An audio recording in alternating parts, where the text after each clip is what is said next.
I wish the House would just get to work. I'm not being facetious. This is not a political statement. The idea we're playing games with a shutdown at this moment is just bizarre. That was the president this morning talking about a government shutdown, which is scheduled to happen in just 8 days. I told you in this video on Tuesday that the new House Speaker wasn't ready to announce the Republicans' plan to keep the government open.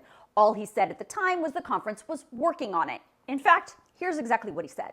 I told you we're having very constructive discussions inside the room. I believe all Republicans want to get to the same end, and that is to take care of our responsibilities. I'm not going to tell you when we'll bring it to the floor, but it will be in time. How about that?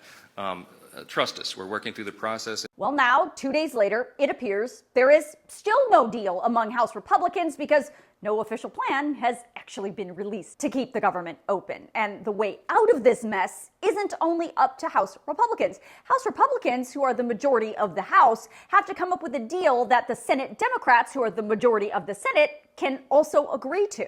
And the president can sign off on. And let me remind you again, all of that has to be done in 8 days. Senate Democrats have proposed a deal that would include a continuing resolution which would keep the government temporarily open for a certain amount of time, but it also would include funding for Israel, Ukraine, and for the border.